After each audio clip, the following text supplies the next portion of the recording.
Au début régnaient les ténèbres. Et soudain, le Big Bang a donné naissance à des éléments dont l'expansion est infinie. Le temps, l'espace et la matière. Aujourd'hui, ils se sont développés plus que l'on ne peut l'imaginer, au-delà des limites de la planète où nous vivons, pour créer ce qu'on appelle l'univers. Dans l'univers du film Star Wars, l'étoile de la mort est l'arme de destruction de masse la plus puissante qui soit. Elle est capable d'anéantir des planètes entières. Dans l'univers réel, le ciel est peuplé de véritables étoiles de la mort. Elles sont comme des bombes à retardement. Et certaines sont dangereusement proches de notre planète.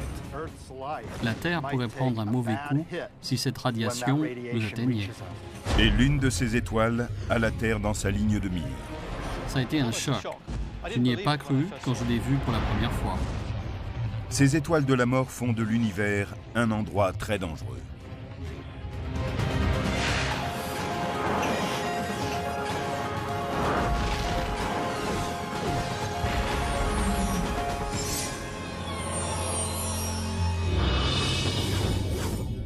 À des milliers d'années-lumière de la Terre, une étoile supermassive est sur le point de s'auto-détruire. Chaque jour, des étoiles explosent dans l'univers, mais celle-ci est différente. Elle est tapie dans la constellation du Sagittaire, le centaure mythologique du zodiaque.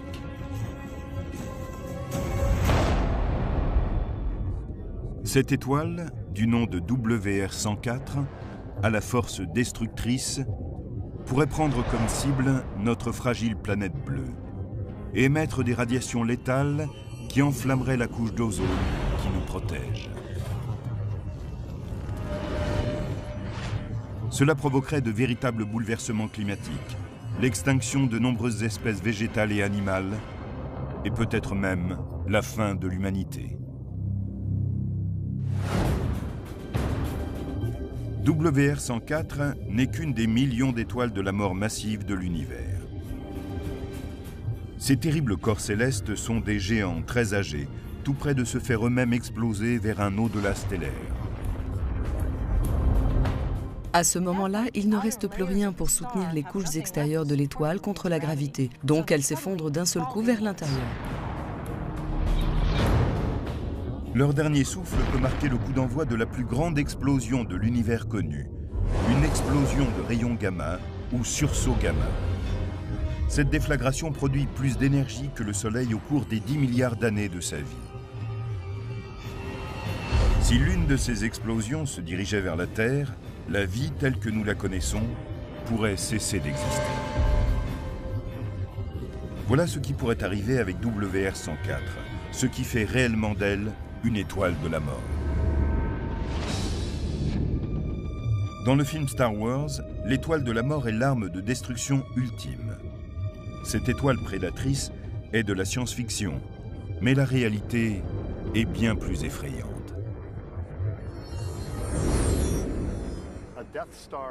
Dans la réalité, une étoile de la mort est une étoile qui explose et souffle des planètes proches par sa radiation mortelle. C'est bel et bien une étoile de la mort. On connaît aussi WR104 sous le nom d'étoile Wolf-Rayet. Ce sont les plus vastes de l'univers. Ces objets imposants, 30 fois plus grands que notre Soleil, sont les plus grandes étoiles de l'univers. Chacune d'entre elles compte les années qu'il nous reste avant l'apocalypse. Découvertes en 1867 par les astronomes français Charles Wolf et Georges Rayet, les étoiles Wolf-Rayet sont des gangsters de l'univers. Les étoiles ont une devise: vivre vite, mourir jeune et laisser un cadavre qui présente bien. Plus elles sont grandes, plus elles vivent vite, et plus elles vivent vite, plus leur fin est violente. Elles brûlent extrêmement vite leur carburant nucléaire et épuisent tout ce qu'elles possèdent. Par conséquent, elles ne vivent pas très longtemps, quelques dizaines de millions d'années tout au plus. Elles sont faciles à découvrir. Ce sont de véritables dinosaures du royaume stellaire. Elles sont immensément puissantes. Au cours de l'année 2000, l'astronome australien Peter Tuthill commença à étudier WR104, qui est situé à quelques 8000 années-lumière de la Terre. Cette géante était étrangement différente des autres. L'équipe de Totil nota immédiatement l'immense nuage de poussière qui l'entourait. Il était 20 fois plus large que le système solaire entier. Nous savions qu'il y avait de la poussière autour de WR104. C'était une véritable énigme, car c'est un peu comme trouver un flocon de neige en enfer. Il y avait là un mystère que nous voulions résoudre. Pendant 6 ans, à l'observatoire Keck d'Hawaï, Peter Totil créa une image composée de plusieurs photos prises à l'aide d'un appareil à infrarouge. Cela donne une incroyable séquence en accéléré. WR104 émet un superbe panache spiralé de poussière. C'était presque un choc. Je n'y ai pas cru quand je l'ai vu pour la première fois. Je ne pensais pas que les étoiles pouvaient ressembler à des spirales. Je n'en avais jamais vu dans les livres. Il nous fallait essayer de comprendre comment une étoile pouvait produire cette élégante queue. Totil découvrit que si WR104 produisait cette étrange spirale de poussière, c'est qu'en fait, elle n'était pas seule. Elle tourne en orbite avec une autre étoile plus petite, dans ce qu'on nomme un système binaire. Les deux étoiles éjectent des masses de particules chargées, appelées des vents stellaires. Ils ne sont pas rares dans l'univers. Notre propre Soleil crée un vent solaire qui s'étend au-delà des planètes extérieures. La différence est que dans un système binaire, quand les vents produits par deux étoiles entrent en collision, les gaz sont comprimés et l'on a une création de poussière et de suie. Mais qu'est-ce qui pousse cette poussière à former une spirale aussi magnifique ? Prenons l'exemple d'un système d'arrosage automatique. C'est une excellente comparaison avec les phénomènes physiques qui se développent dans ces systèmes binaires de vents entrant en collision. Nous avons modifié le système d'arrosage pour qu'il n'envoie qu'un seul jet. Ce jet d'eau unique représente le flot constant de particules de poussière produit par les vents stellaires qui entrent en collision. Dans le système de WR104, comme les deux étoiles sont constamment en orbite l'une autour de l'autre, un mouvement circulaire s'ajoute au courant de poussière. La première idée est que l'eau se déplace en cercle, mais en fait, le système d'arrosage automatique envoie le jet en ligne droite. Les gouttelettes d'eau, même si elles se déplacent loin du robinet, créent un arc qui se développe en spirale avec la rotation.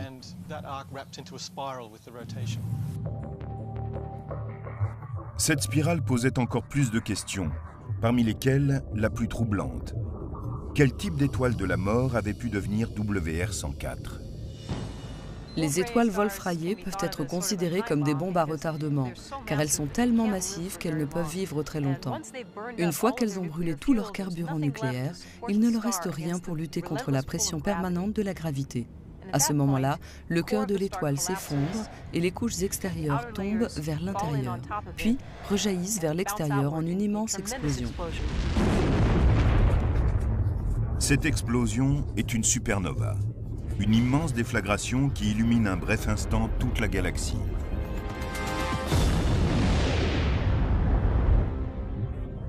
Wolf-Rayet 104 deviendra une supernova au cours des quelques centaines d'années à venir.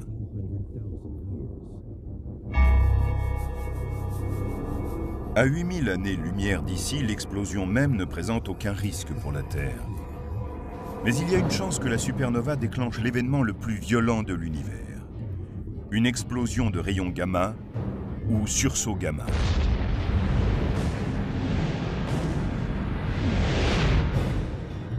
Seules quelques étoiles de la mort donnent naissance à un sursaut lorsqu'elles explosent en trous noirs.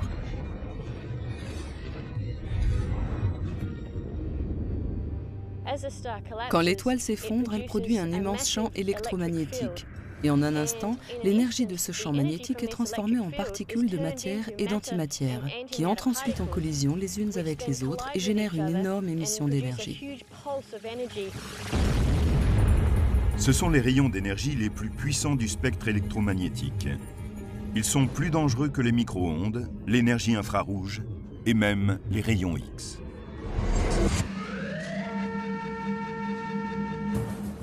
Nous avons appris à exploiter ces rayons gamma à des fins utiles, pour irradier certains produits alimentaires par exemple.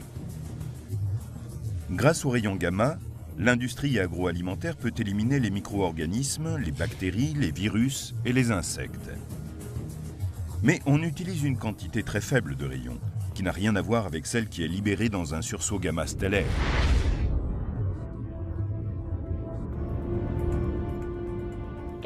Les explosions de rayons gamma produisent tellement de radiation que si nous devions produire l'équivalent sur Terre, ce serait comme faire exploser une énorme quantité de bombes nucléaires. Ce serait dévastateur pour la vie sur la planète.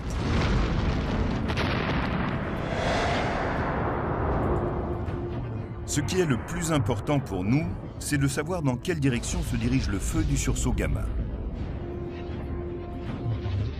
Quand elle s'effondre, l'étoile se transforme en un disque dense et aplati, et les seuls orifices libérés de matière d'étoile sont les pôles des axes de rotation. Vous n'avez que deux régions relativement ouvertes vers les pôles. C'est dans ces directions que le matériau peut être éjecté, car il y rencontre assez peu de résistance. Ce récipient de yaourt peut nous permettre une comparaison avec ce qui se passe dans une explosion de rayons gamma. Je vais le lancer, et à cause des parois du récipient, le yaourt ne pourra pas sortir dans ces directions. Mais comme le haut du pot est ouvert, le yaourt va gicler vers le sommet. Regardez ce qui se passe. Le yaourt est allé gicler tout droit. Il ne pouvait pas partir sur les côtés, car il était bloqué par les parois du pot. C'est ce qui se passe pour le sursaut gamma. Notre préoccupation majeure est de connaître la direction dans laquelle va s'enflammer l'explosion de rayons gamma. Si l'axe de l'étoile en train de s'effondrer est pointé dans notre direction, nous risquons d'avoir de sérieux problèmes. Quand l'équipe de Peter Tuthill a étudié l'orbite du panache de poussière de WR104, elle a fait une stupéfiante découverte. Cette spirale était la clé qui ouvrait de nombreux secrets. C'est là que cela commence à devenir un peu effrayant. Ce système, au premier abord, semble être quasiment face à nous. Nous regardons droit dans l'axe, vers le cœur. C'est comme regarder une assiette. Si vous prenez ce plan et que vous l'inclinez jusqu'au champ de vision, il semble incliné. Vous ne voyez plus une assiette circulaire.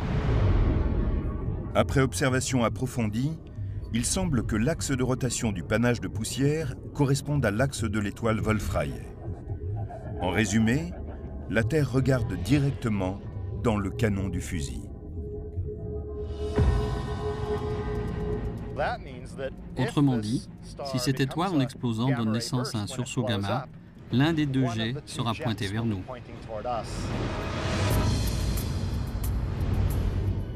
La magnifique spirale de Wolf-Rayet 104 apparaît soudain messagère de malheur.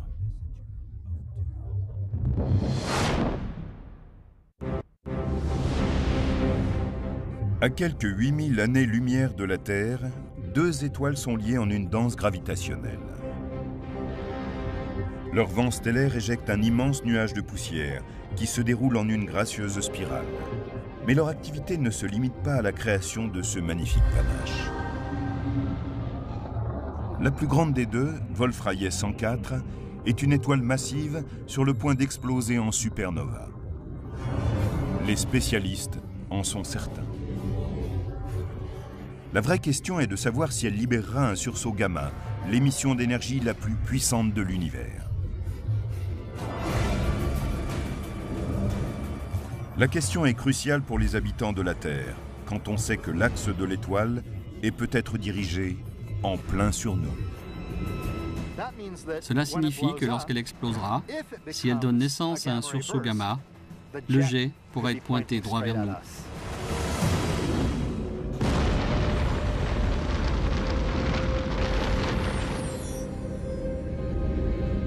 Dans la constellation du Sagittaire, WR104 compte les heures avant sa destruction.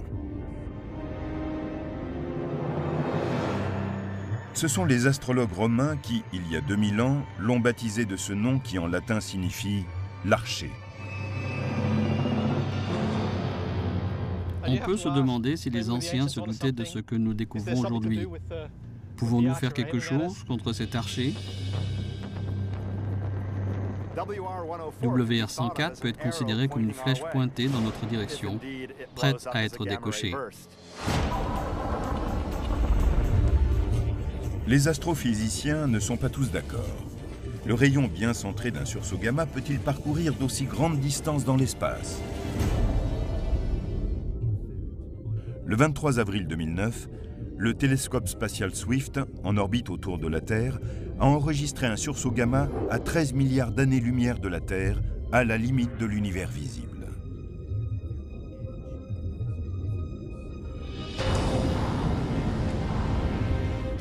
Cette explosion s'est produite 630 millions d'années seulement après le Big Bang. Cela veut donc dire que les rayons gamma d'une étoile en train d'exploser ont voyagé pendant 13 milliards d'années, à la vitesse de la lumière, avant que nous puissions les voir. Ceci en fait le plus vieil objet stellaire de l'univers connu. Nous ne connaissons aucune étoile ou galaxie plus éloignée que ce sursaut gamma. C'est l'objet isolé le plus lointain et le plus discret que nous ayons jamais vu. À 8000 années-lumière seulement, un sursaut gamma de Wolf-Rayet 104 pourrait générer une catastrophe. Si Wolf-Rayet 104 explosait, l'éclair que nous apercevrions serait beaucoup plus éclatant que la lumière du Soleil, en particulier en raison de l'énergie des rayons gamma. Un seul sursaut gamma peut facilement surpasser en intensité la lumière de millions de galaxies. Et chaque galaxie contient une centaine de milliards d'étoiles. Cette étoile de la mort est une bombe à retardement dont le mécanisme est déjà en marche. Les spécialistes sont certains qu'elle se transformera en supernova. Mais des questions demeurent sur la possibilité qu'elle libère des rayons gamma vers la Terre. C'est le premier point que nous devons établir. S'il y a une explosion de rayons gamma, sera-t-elle dirigée vers nous? L'axe en spirale de l'étoile semble être pointé vers la Terre. Mais le rayon du sursaut gamma pourrait-il atteindre sa cible s'il doit voyager durant des milliers d'années-lumière? Et sommes-nous bien la cible de cet archer? Nous pensons que cet axe est pointé droit sur nous, mais il n'est pas impossible qu'il y ait un léger écart, suffisant pour que le rayon du sursaut gamma passe à côté de nous.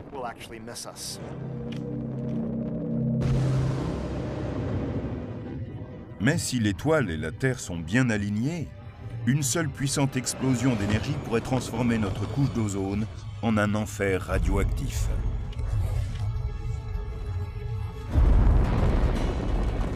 Même un sursaut gamma, qui a parcouru des milliers d'années-lumière, peut réduire au moins de moitié notre couche d'ozone. Cela ne tuera pas toutes les espèces, mais pourrait provoquer ce qu'on appelle une extinction de masse. C'est-à-dire que, d'un seul coup, une grande partie des espèces vivantes disparaîtrait de la planète. La question cruciale est donc, la fin de WR-104 provoquera-t-elle vraiment un sursaut gamma? Les spécialistes n'en savent rien. Pour qu'une étoile émette un sursaut gamma mortel, il est indispensable que sa rotation soit très rapide. Les étoiles tournent toutes sur leur axe, mais certaines étoiles massives peuvent tourner très rapidement. L'énergie développée pour la rotation de l'étoile est un des éléments à l'origine du sursaut gamma. Si on arrive à ralentir cette étoile tournant à toute vitesse, avant qu'elle n'arrive à l'étape du sursaut gamma, on désamorce la bombe.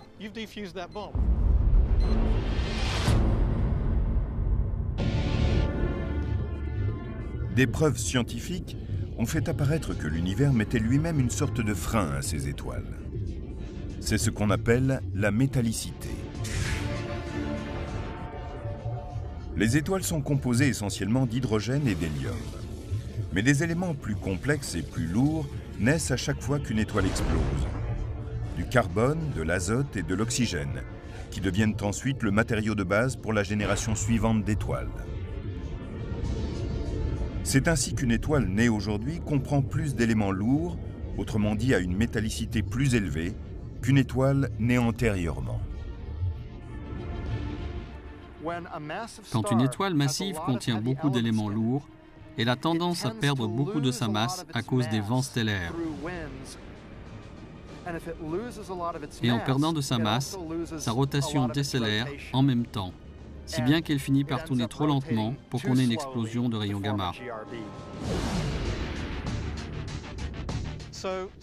Les étoiles Wolf-Rayet, qui explosent aujourd'hui et émettent toutes ces bombes, ont une spécificité.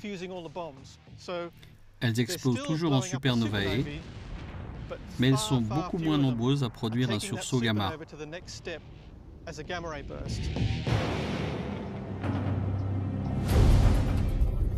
Ces freins pourraient-ils ralentir suffisamment WR104 pour qu'elle ne soit plus un danger pour la Terre? Beaucoup d'astronomes le pensent. Mais s'ils avaient tort, malgré la distance de 8000 années-lumière de là, la Terre est-elle dans la zone dangereuse? Quand une étoile de la mort comme WR104 finit par exploser, elle a la puissance nécessaire pour libérer un sursaut gamma fatal vers la Terre.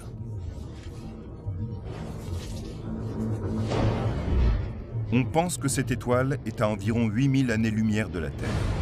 Est-ce assez proche pour qu'un sursaut gamma cause des dégâts sur notre planète? Entre 5000 et 8000 années-lumière, on est dans une zone dangereuse.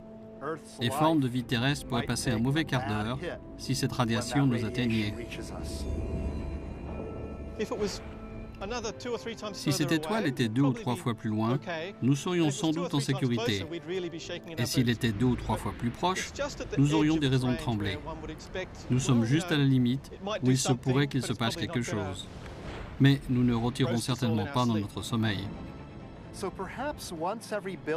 Environ tous les milliards d'années, il se produit un sursaut gamma assez proche et pointé vers nous pour que nous devrions nous en inquiéter. Des étoiles de la mort de toute taille peuplent l'univers. Mais elles ne sont pas les seuls objets capables d'exercer une telle violence. L'univers est aussi le domaine d'autres galaxies de la mort, comme 3C 321, aussi connue sous le nom de galaxie de l'étoile morte. 3C 321 est une galaxie qui comporte en son milieu un trou noir géant, dont la masse équivaut à des millions de fois celle du Soleil. Juste à la limite du trou noir, le bouillonnement chaotique des champs magnétiques et de la poussée gravitationnelle a mis le feu à un jet de particules de haute énergie. Ces jets ne sont pas courants, mais celui-ci frappe avec force son voisin le plus proche. Le cas de 3C 321 est très intéressant, parce qu'il s'agit d'une autre galaxie située à 20 000 années-lumière. Les étoiles de cette galaxie ont été bombardées par les particules et le rayonnement de l'un de ces jets.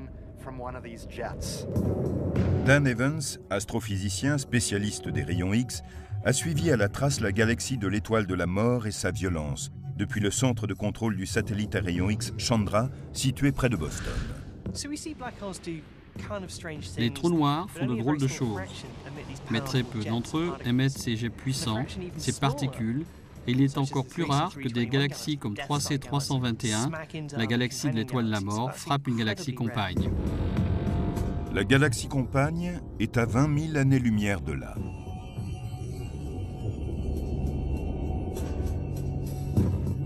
Son rayon d'énergie, qui est encore plus puissant que celui du sursaut gamma d'une étoile en train de mourir, brûle sans relâche sa réserve de carburant, qui semble sans limite.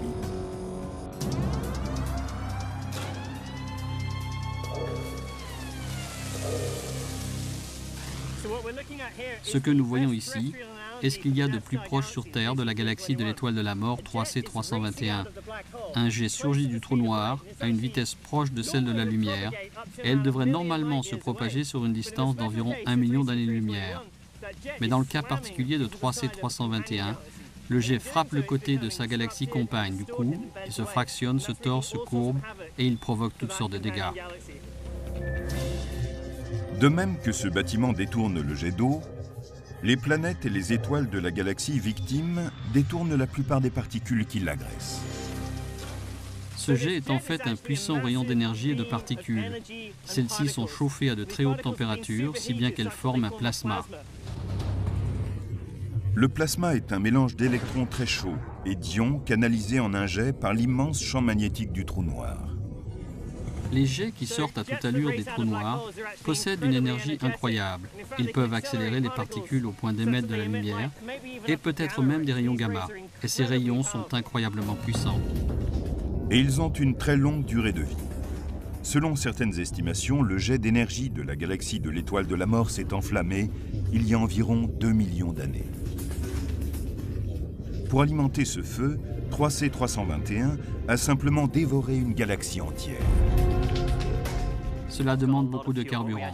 Actuellement, nous pensons que ce qui s'est passé, c'est qu'il y a eu une fusion antérieure. Une autre galaxie est tombée dans une galaxie principale. On trouve en effet un magnifique couloir de fumée qui signifie qu'une galaxie a déjà été mise en pièces et qu'au cours de l'événement, la masse a été précipitée dans le trou noir.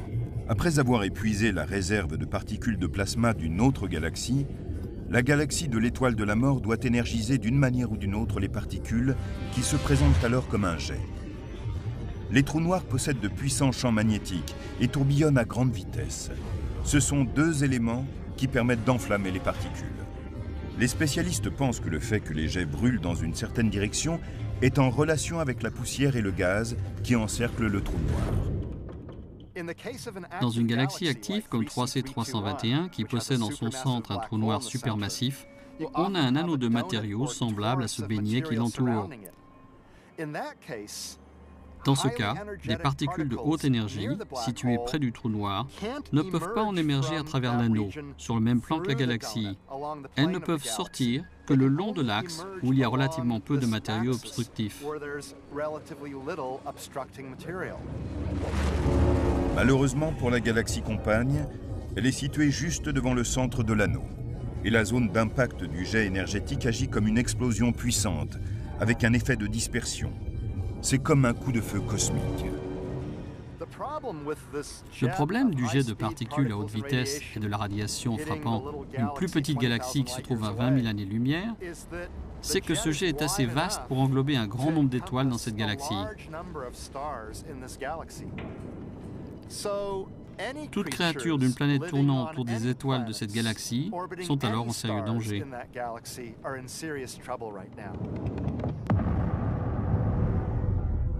Et si c'était notre propre Voie lactée qui était conduite à l'explosion par la galaxie de l'étoile de la mort? Si la Terre était sur la route du jet, l'effet sur sa couche d'ozone serait catastrophique.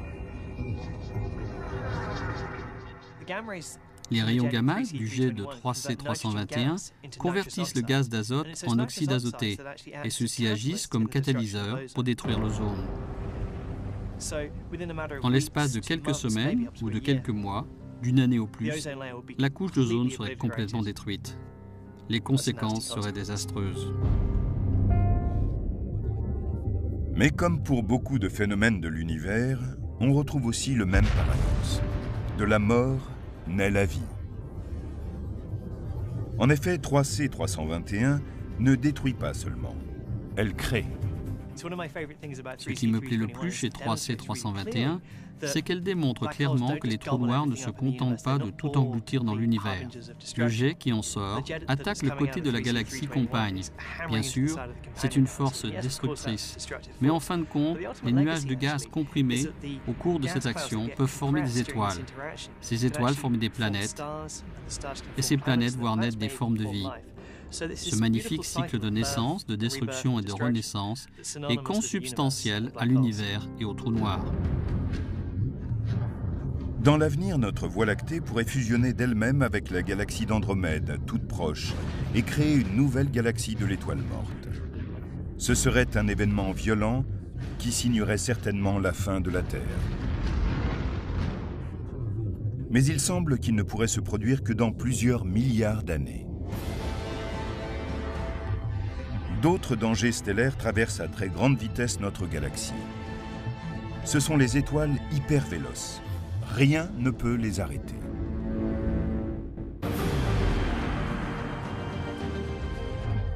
À nos yeux, les étoiles se prélassent dans un ciel où règne une paix parfaite. Mais quand on y regarde de plus près, on y remarque des étoiles de la mort, prêtes à s'éteindre. Et ces monstres sont loin d'être paisibles. Une étoile brûle tout l'oxygène de son noyau et le convertit en hélium. Pour cela, elle doit être assez massive pour pouvoir brûler cet hélium et le convertir en des éléments plus lourds comme le carbone, l'oxygène et l'azote.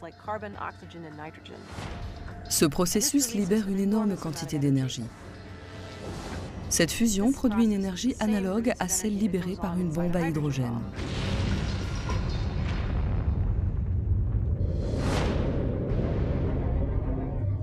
Bien qu'elles soient incroyablement violentes, la plupart de ces étoiles finiront un jour de brûler et deviendront des corps célestes appelés les naines blanches. Elles seront alors de petites boules d'électrons et de noyaux qui ne retrouveront jamais leur éclat. Mais certaines sont des étoiles supermassives, tellement pleines d'énergie qu'elles finissent en une explosion fantastique de supernova. Parfois même, elles produisent la plus forte de toutes les déflagrations, un sursaut gamma. Mais pour quelques-unes de ces étoiles de la mort massive, la fin est un nouveau commencement. Quelle est donc la seconde vie d'une de ces étoiles? Quand une étoile massive explose en supernova, son cœur s'effondre parfois pour former un trou noir. Mais plus fréquemment, quand le cœur n'est pas assez massif pour créer un trou noir, il forme quelque chose de presque aussi étrange, une étoile à neutrons, un petit corps incroyablement dense. Une étoile à neutrons comprend une énorme quantité de matériaux comprimés en un tout petit espace. On peut par exemple avoir la masse du Soleil pressée dans un espace de seulement quelques dizaines de kilomètres de large. La gravité est tellement forte que les protons et les électrons des atomes de l'étoile sont pressés ensemble pour former des neutrons. Et une étoile à neutrons peut rester stable pendant des milliards d'années. En elles-mêmes, les étoiles à neutrons ne constituent aucun danger pour leurs voisins célestes, à moins qu'elles trouvent un partenaire. Ces étoiles peuvent aussi suivre un autre scénario avant de mourir. Il y a parfois comme un pacte de suicide entre deux étoiles à neutrons. Lorsque deux étoiles à neutrons tournent ensemble, elles nouent une relation intime, finalement vouée à l'échec. Sur des millions d'années, leur orbite se rétrécit avant qu'elles se rencontrent pour finir dans un éclair lumineux. Elles peuvent alors provoquer une violente explosion et trouver une seconde vie.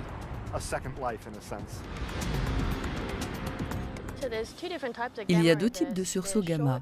On rencontre aussi des explosions brèves d'une durée de moins de 2 secondes. Et nous pensons qu'elles sont produites par des étoiles à neutrons en train de fusionner. Les explosions brèves sont différentes des sursauts gamma, qui sont plus longs et produits par des étoiles massives en train de s'effondrer. Le sursaut gamma émis par deux étoiles à neutrons entrant en collision peut être bref, mais il n'en est pas moins très puissant. Son énergie équivaut à celle libérée par le Soleil au cours de toute sa vie, et ce, en moins de 2 secondes. Ce qui est inquiétant pour nous, c'est qu'il y a au moins 2 douzaines de systèmes binaires d'étoiles à neutrons en orbite dans la Voie lactée. Une explosion de rayons gamma très proche, dont le rayon serait pointé vers la Terre, pourrait entraîner des conséquences catastrophiques pour notre planète.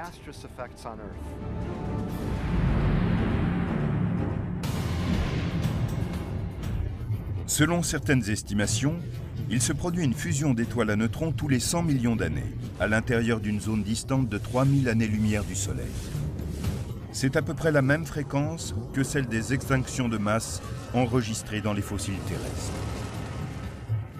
Est-ce une coïncidence ou faut-il s'inquiéter de cette dernière danse stellaire dont les rayons gamma pourraient souffler notre couche d'ozone et abîmer la planète? Les scientifiques n'ont pas encore la réponse.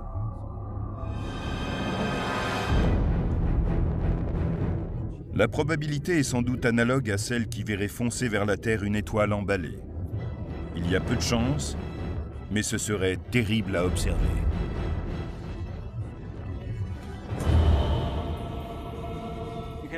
Il est possible qu'un ensemble d'étoiles orbitant ensemble dans la même zone éjectent parfois l'une d'entre elles et qu'elles partent simplement de son côté.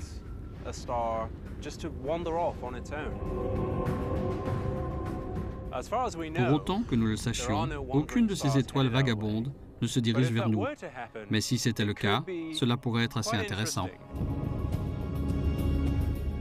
Selon certains scénarios, on pourrait voir l'orbite de la Terre autour du Soleil interrompue par l'attraction gravitationnelle d'une étoile vagabonde. Une éventualité dramatique serait qu'une de ces étoiles vagabondes pousse complètement la Terre en dehors du système solaire. Nous serions alors déplacés hors de portée de notre source d'énergie, le Soleil. Personne ne sait réellement ce qui se passerait. Cela dépendrait de l'angle d'approche, de la masse de l'étoile et d'autres facteurs. Les étoiles vagabondes peuvent se déplacer à plus de 100 km par seconde.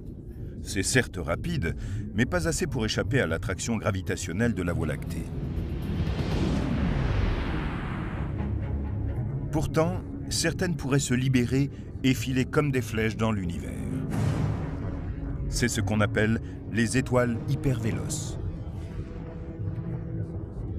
Les étoiles hypervéloces sont des étoiles normales, comme le Soleil, si ce n'est qu'elles quittent la galaxie à une vitesse de plus de 1,6 million de km/h, ce qui est plus rapide que la vitesse de libération de la Voie lactée.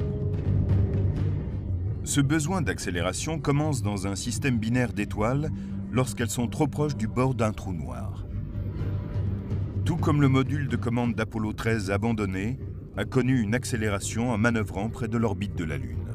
Les étoiles hypervéloces, en échappant au trou noir, se soustraient à l'attraction gravitationnelle de leur galaxie, rompent le lien avec leurs partenaires du système binaire et foncent à travers le cosmos. L'étoile la plus proche du trou noir est prise dans une orbite très serrée et perd ainsi cette énergie. Et l'autre étoile, qui gagne cette énergie, est éjectée à une vitesse incroyable.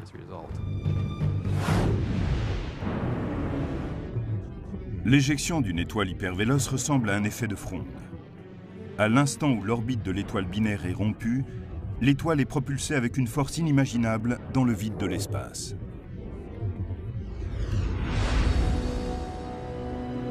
Une fois éjectées de la Voie lactée, elles sont vouées à dériver dans les déserts de l'espace intergalactique. Il y a peu de chances que ces étoiles fassent des dégâts sur Terre.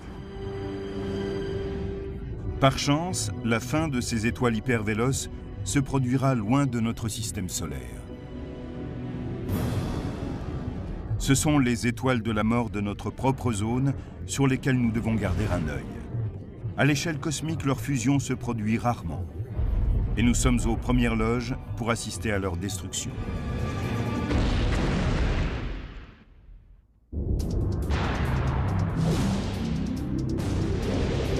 Dans certains coins reculés de l'univers, d'innombrables étoiles sont vouées à une mort certaine, condamnées à une disparition violente et spectaculaire.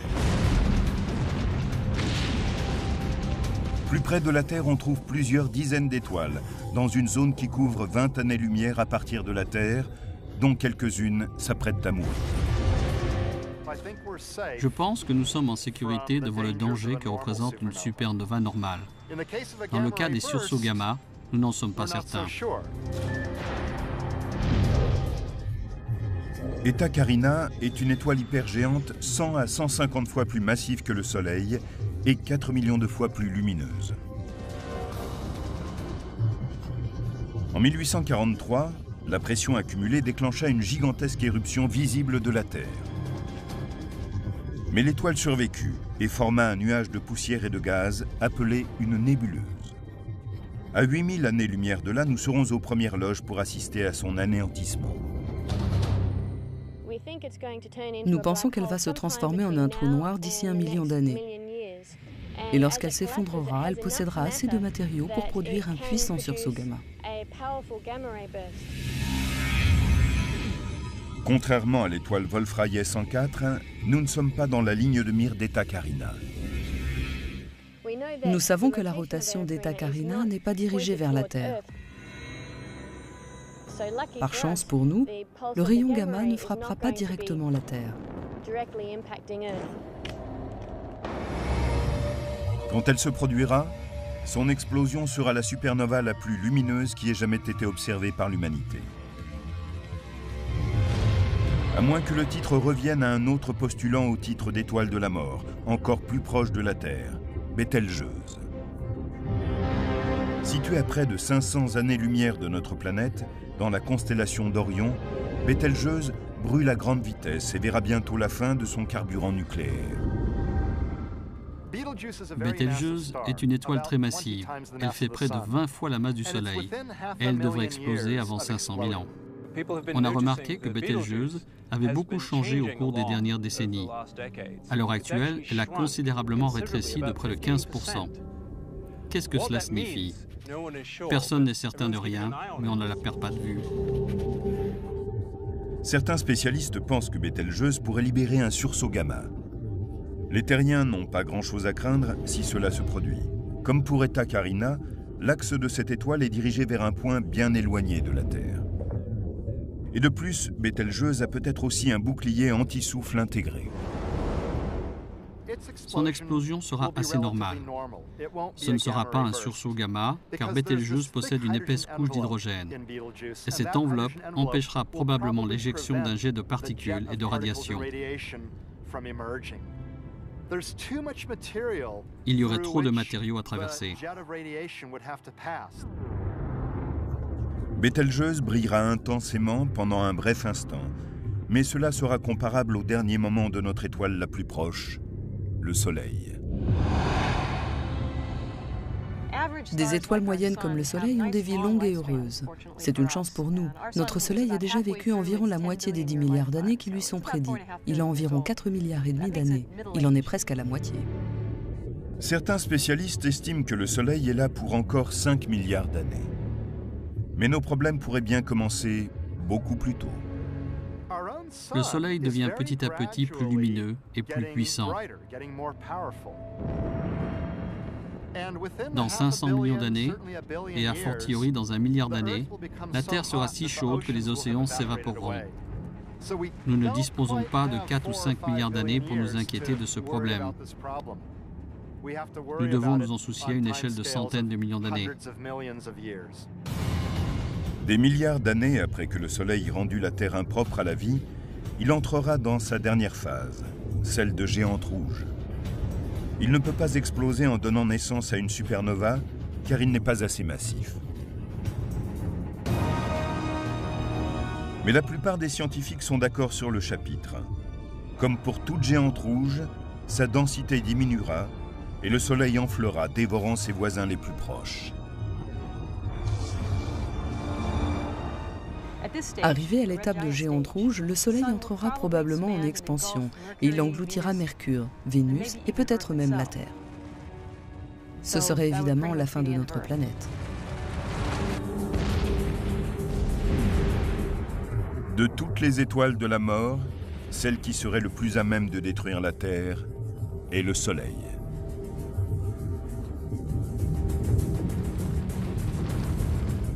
Cela signifierait la mort de notre planète, mais ce n'est qu'un maillon du cycle de la création. Les étoiles de la mort ôtent la vie, mais elles en sont aussi à l'origine. Les éléments lourds que nous avons dans le corps ont été littéralement produits par des générations d'étoiles éjectées dans le cosmos lors d'explosions stellaires. Nous ne serions pas là si certaines étoiles n'explosaient pas violemment à la fin de leur vie. Comme Carl Sagan le disait, nous sommes faits de matière d'étoiles, nous sommes faits de poussière d'étoiles.